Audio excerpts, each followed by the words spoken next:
하나님 말씀 예레미야 21장 1절에서 14절까지 구약성경 1083페이지입니다. 우리 합독은 예레미야 21장 1절에서 2절 그리고 7절에서 9절 나누어 읽습니다. 21장 1절입니다. 여호와께로부터 예레미야에게 말씀이 임하니라. 시드기야 왕이 말기야의 아들 바스훌과 제사장 마아세아의 아들 스바냐를 예레미야에게 보내니라. 바벨론의 느부갓네살 왕이 우리를 치니 청컨대 너는 우리를 위하여 여호와께 간구하라. 여호와께서 혹시 그의 모든 기적으로 우리를 도와 행하시면 그가 우리를 떠나리라 하니 7절입니다. 여호와의 말씀이니라. 그 후에 내가 유다의 왕 시드기야와 그의 신하들과 백성과 및 이 성읍에서 전염병과 칼과 기근에서 남은 자를 바벨론의 느부갓네살 왕의 손과 그들의 원수의 손과 그들의 생명을 찾는 자들의 손에 넘기리니 그가 칼날로 그들을 치되 측은히 여기지 아니하며 긍휼히 여기지 아니하며 불쌍히 여기지 아니하느니라 하셨느니라. 여호와께서 말씀하시기를 보라, 내가 너희 앞에 생명의 길과 사망의 길을 두었노라. 너는 이 백성에게 전하라 하셨느니라.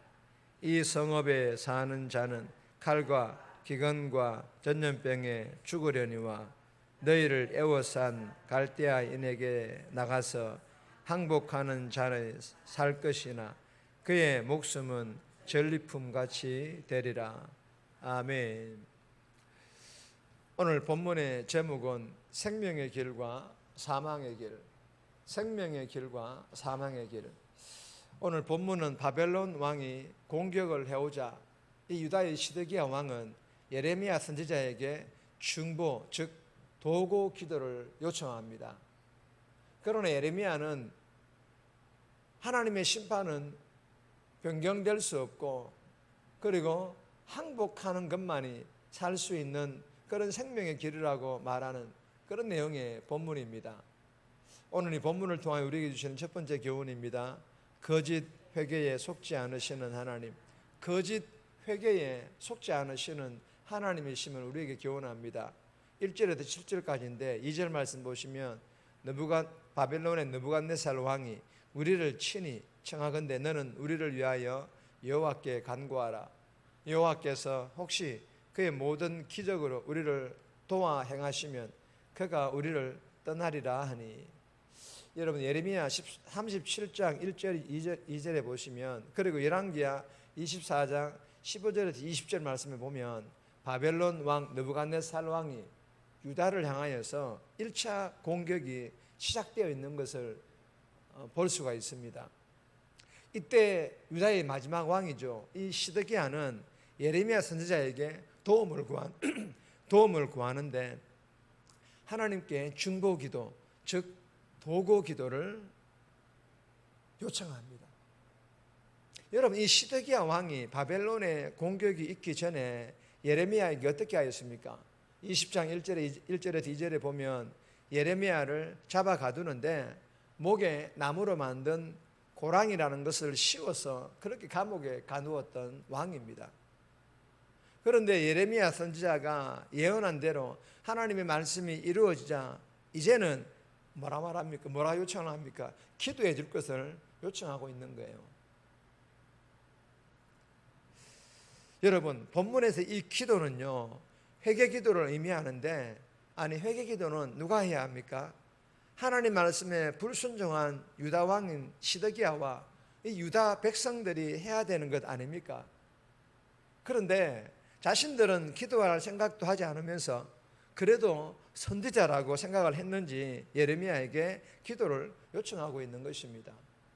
여러분 예레미야의 회개 기도가 예레미야 자신을 위한 회개 기도는 몰라도 전혀 기도하지 않는, 아니 여전히 불순종의 죄를 짓고 있는 이 유다 백성들을 위한 회개 기도로 응답이 이루어질까요? 시드기야 왕을 위해서 기도한다고 해서 그들은 기도하지 않는데 이 예레미야의 회개기도가 응답이 이루어질까요? 하나님께서는 이러한 거짓 회개기도 모르실까요? 물론 예레미야의 회개기도는 마음을 담은 회개기도일 수가 있습니다. 그러나 본문에서 이 시드기야 왕이 예레미야 선지자에게 요청하는 이 도구기도, 중보기도는 거짓 기도라는 것입니다. 이걸 하나님께서 모르실 리가 없다라는, 다 아신다라는 것입니다. 여러분, 죄를 짓고 있으면서 자신들의 시온은 절대로 망하지 않을 것이라고 생각하는 이 거짓 신학에 붙잡혀 있는 이 유다 백성들, 그리고 이 시드기야 왕, 여러분, 참 선지자 예레미야에게 지금의 위기 상황에 대하여 이 위기를 모면할 기적만을 주문하고 있는 것입니다. 여러분, 참 어리석고 참 영적으로 무지하기 그지없는 그런 모습이지 않습니까? 그들이 예레미야에게 회개기도를 요청했지만, 그러나 하나님께서는 신명기 4장 34절에서 출애굽의 기적을 위하여 사용하셨던 그 손과 팔을 이제는 누구에게? 유다를 향하여, 유다 백성들을 향하여, 유다 민족을 향하여 심판하셨는데 사용할 것이라고 말씀을 하시고 계십니다. 오늘 5절 말씀 보시면 다 같이 한번 읽을까요? 내가 든 손과 강한 팔, 곧 진노와 분노와 대노로 친히 너희를 칠 것이며. 여러분, 참 두려운 말씀이지 않습니까? 오늘 수요예배도 이 회개기도에 대한 말씀으로 나눌 텐데, 여러분, 회개기도하지 않으면 하나님께서 이렇게 치신다라는 것입니다. 그리고 오늘 본문 7절에서는 구체적으로 어떻게 치시는지를 기록을 하고 있습니다. 바벨론에 의해서 예루살렘 백성들은 포위를 당하여 성 안에 고립되어 칼과 기근과 전염병으로 죽어갈 것이고, 포위 기간 동안 살아남은 백성들은 더 비참하게 죽임을 당하게 될 것이라고 말씀을 하고 있습니다. 여러분, 시드기야 왕과 이 유다 백성들이 살 길은 이제라도 듣고 싶은 말만 듣는 것이 아니라 예레미야 선지자가 전하는 심판과 같은, 징계와 같은 불편한 말씀을 전하더라도 그 말씀에 귀를 기울이고, 그리고 예레미야에게 회개기도를 요청하기 전에 시드기야와 유다 백성들이 먼저 철저하게 회개하면서 기도를 요청했어야 했습니다. 사랑하는 여러분, 주신 교훈을 마음판에 우리가 잘 새겨서 예배를 통하여 주시는 말씀, 그리고 그 말씀을 묵상함을 통하여서 주시는 말씀들이 때로는 나를 불편하게 하는 그 어떤 말씀일지라도 아멘으로 받아들이고, 그리고 거짓 회개에 속지 않으시는 하나님이심을 깨닫고 내 자신이 먼저 철저하게 회개 기도하면서 기도의 동력자들에게 기도 요청을 하여 함께 기도함으로 응답의 역사를 경험할 수 있기를 주님의 이름으로 축복합니다. 두 번째 주시는 교훈입니다. 생명의 길과 사망의 길. 생명의 길과 사망의 길. 8절에서 10절까지인데 8절 말씀 보시면 여호와께서 말씀하시기를 보라, 내가 너희 앞에 생명의 길과 사망의 길을 두었노라. 너는 이 백성에게 전하라 하셨느니라. 여러분, 내가 너희 앞에 생명의 길과 사망의 길을 두었노라. 우리의 인생길에 하나님께서 생명의 길과 사망의 길을 두신다라는 그런 말씀이지 않습니까? 여러분, 본래 이 표현은요, 신명기 30장 15절 그리고 19절 말씀처럼 언약을 지킬 것인지 아니면 거부할 것인지 선택하는 것을 의미하는 그런 말씀이지만, 본문에서는 더 이상 이 유다 백성들에게 해당하지 않는 그런 의미의 말씀입니다. 이제 유다 백성들을 치료할 수 있는 길은 한 가지 유일한 길밖에 없다라는 것입니다. 그것은 하나님의 심판이었습니다.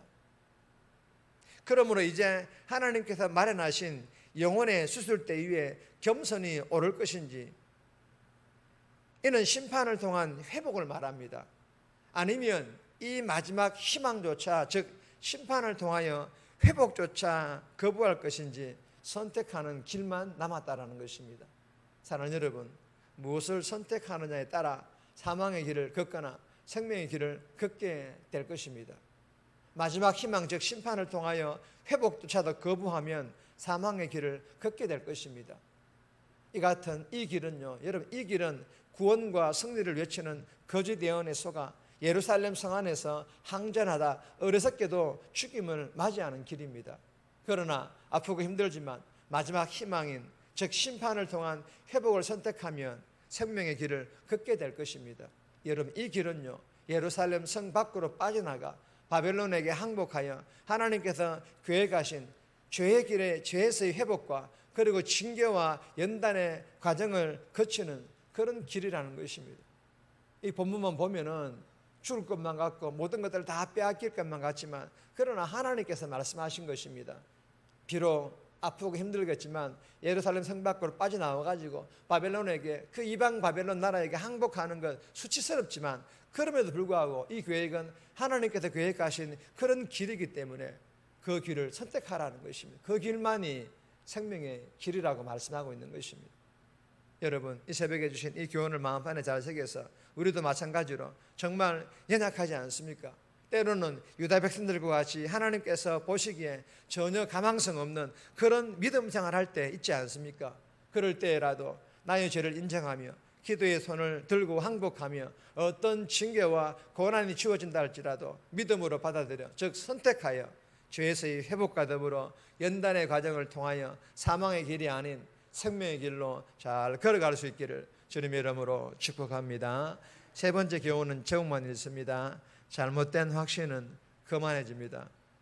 잘못된 확신은요, 복음에 기반한 확신, 그런 잘못된 확신은, 기반하지 않는 그런 잘못된 확신은 거만해질 수 있다, 교만해질 수 있다, 그런 말씀입니다. 11절에 14절까지인데 개인적으로 꼭 묵상하시기 바랍니다. 정리합니다. 나를 불편하게 하는 말씀에도 아멘으로 받고 거짓 회개에 속지 않으시는 하나님이심을 알고 내 자신을 먼저 회개하고 기도의 동력자들에게 기도를 요청하게 해달라고, 가망성 없는 죄인이라도 죄를 인정하며 기도의 손을 들고 항복하며 어떤 징계와 고난도 받아들여 회복과 연단을 통해서 사망의 길이 아닌 생명의 길을 걷게 해달라고 이 새벽에 기도하며 오늘 하루도 살아갈 수 있기를 주님의 이름으로 부탁드립니다.